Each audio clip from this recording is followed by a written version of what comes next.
marhaban bikum doggali Benno Bokk Yaakaar jëlee fi nguur ak njiiti réew mi Macky Sall mooy bëgg-bëggu Bougane Gueye Dany Aminata Touré ak Abdourahmane Diouf Tribune yéen a kaay ñi ko xamal fa ñoo ànd nekk benn ñoom ñett ñooñu xamal jano ak taskatu xibaari ndiki démb ci la ñu xamle li ni mel source ay yéen a kaay ne ñoom ñett ñooñu fa ñoo mere njiiti réew Macky Sall fa ñoo mere waa conseil constitutionnel juróom-ñaari attekat ya ndax fa ñoo jàpp ne fañ leen a jaay doole ci parrainage bi ba tere leen a bokk ci wote yi ba tax yéene kaay bi ne démb fa ñoo yàq kàddu yoo xam ne weñ wi ci dal dee jëmale ko ci njiit réew Macky Sall ak nguuram gi info yéene kaay ne fa ñoo def bloc xaw say ngir guerre ñàkkante fexe ba nguur ak njiit réew Macky Sall bu mu continuer di yor réewum Sénégal moo tax fa ñoo xamle ne seen xeex bi dëgg-dëgg fay door di tàmbali du ngeen bokk ci wote yi ndax mat la wu leen parrainage boo xam ne jaarul yoon tappale la taxul ñu bàyyi de déedéet nee neen fa ñuy wàcc ci terrain bi campagne dem ci askan wi wax ak sénégalais yi fa ñuy lancé ab karawaan boo xam ne fañ koy tuddee karawaan doggali Bennoo te ñoom ñett ñooñu fa ñoo fas yéene tànn benn candidat ci ñi nga xam ne jàll nañ ci opposition bi sàkku sénégalais yi woteel candidat boobu te bañ a woteel Benno Bokk Yaakaar fa ñoo fas yéene wax sénégalais yi ne wote leen ngir ñi ñu tëj kaso ñu bàyyi leen ñu génn ka ca njëkk mooy Ousmane Sonko fa war a génn kaso ba tey ci info yéene kaay Bougane Abdourahmane Mimi fa ñoo xam le ne dëgg la naam jaay nañ leen doole génne leen ne duñ bokk ci wote yi waaye terewut ki nga xam ne mooy nekk président bu Sénégal ci 2024 bii ñoom ñoo koy fal ndax kuñ jàppale kooku mooy jël ndam li léegi nag dinañ wax sénégalais yi ñoom kan la ñuy jàppale c'est du quotidien ne ñi nga xam ne fañ leen a tere ñu bokk ci wote yi jaare ko ci parrainage bi mu ñi nga xam ne fañ leen a rëkkale ña ngay prolongation de coow la jeex a gudde wal fa jër yéen a kaay ne Bougane Gueye Dany kay fa tëg ko artu dànkaafu nee na man Bougane Gueye Dany danaa def lépp lu mu mën ngir Macky Sall ak nguuram gi Amadou Ba ñëpp ñu jógee ci réew mi Abdourahmane Diouf nekk rek man bés bu njëkk bi ñuy déposé parrainage bi faa seetlu ne fa am benn virus bu nekk ci ordinateur bi ñaari fichier la andi boo xam ne fa am ay point boo xam ne amul ay point ci laa xamoon ne lii tappale dana ci am Mimi Touré ne ñun fa ñuy plainte yóbbu ci yoon jëwriñ juñ dénk wàllu biir réew mi ndax moom mooy ki garde fichier électoral bi kon lu ji njaaga mooy njaag seeni kàddu mu ngi ca source a ca l'évidence yéen a kaay fa caa yokk moom Bougane na lépp lu mu mën faa koy def ba Bennoo abal ñu te mooy yéen a kaay ne gaañe nag fi mu toll nii ci xeex bu métti lañ nar a nekk lépp lu leen naqari daal ci parrainage bi fañ koo nar a faj ci campagne bi doggali Bennoo moom lañ bëgg laas yéen a kaay ne ah ñoom fa ñoo wax ne li ñu leen def ci parrainage bi coup d'état la ci wàllu électronique tappale moo xam ci parrainage bi terewul nag moom Abdourahmane Diouf nee na yéen sama mbokk Pastef yi maa ngi leen di xamal ne seen waa ji Bassirou Diomaye Faye candidature am bi fa nekk ci danger de c'est bon ngeen jóg taxaw lu ko mooy gars yi fañ ko nar a rocci de bés bi yéen a kaay na ko est-ce que nga foog ne kóog rek lay doon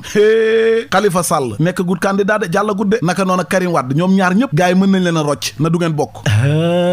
yow seetal Karim Wade ala maanaam bi ak Khalifa Sall mën naa tax gars yi na leen du ngeen bokk te ci fàttali Ablaye Wade ci jamono fa fee waxoon ne Idriss Seck ak Macky Sall waru ñoo nekk candidat ndax ñoom ñaar mus ñoo fay impôt révélation yéen a kaay ne Karim Wade xam ngeen lan moo ko teree ñëw Sénégal ba léegi fi mu toll ni waa PDS yi wóoluwuñu ndax Karim fay bokk wala du bokk léegi fa ñuy xaar conseil constitutionnel bu joxee liste bi ne léegi Karim fay bokk su boobaa nag ci lay ñëw enquête yéen a kaay ne ñaar fukki candidat yi ak benn daal fi mu toll ni ñoom ñëpp conseil constitutionnel la ñuy déglu juróom-ñaari attekat ya waaye faa bëgg ñu xam ne am na ay ndëgg sërëx piège yoo xam ne mi ngi leen di xaar ñoom ñooñu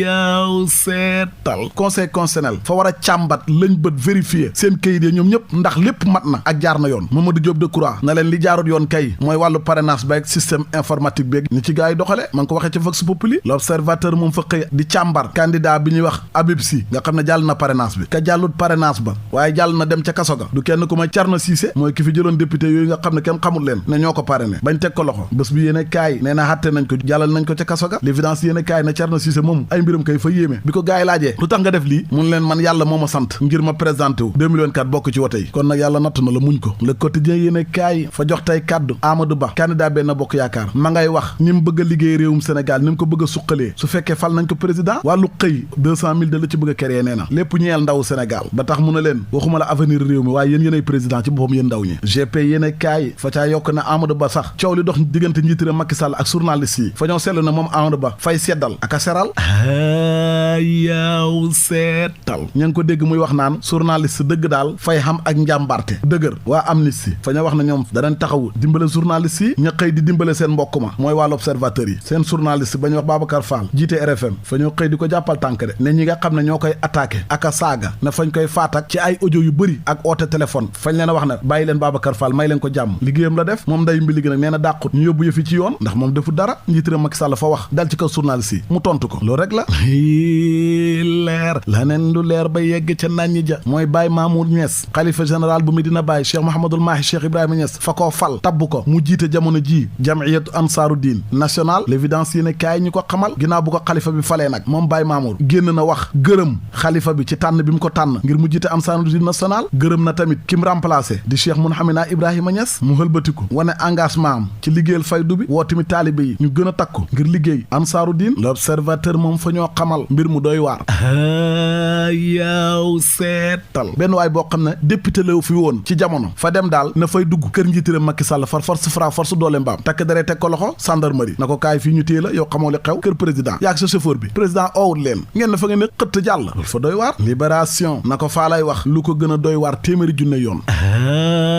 yaaw seetal fa xam benn policier fa xam jabar xam ak moom ñeenti doom léegi yàlla ñëw ak dogalam jabar ja génn àdduna xam nga nu policier ba def fa xaru takk boppam bay lange faatu ñàkk bakkanam allah yëf yaa nga amee ca Petit Mbaaw policier ba nag Gomis la sant ñeen fukki at ak juróom benn la xam waa ma ne fa ngaa juum de bëgg sa jabar ju baax ak lu mu ci mënti doon warta faatu tax yow it nga rey sa bopp xaru léegi seen ñeenti doom yi kan moo leen di taxaw xam nga coono dikkal na leen léegi soo demee sa yàlla mu ne la lu tax nga xaru ana loo koy wax man daal faa foog na daal policier bi àndutoon ak xelam jooy ko kay ñaanal ko yàlla uuf njaboot gi ba pare takkiwaat beneen jabar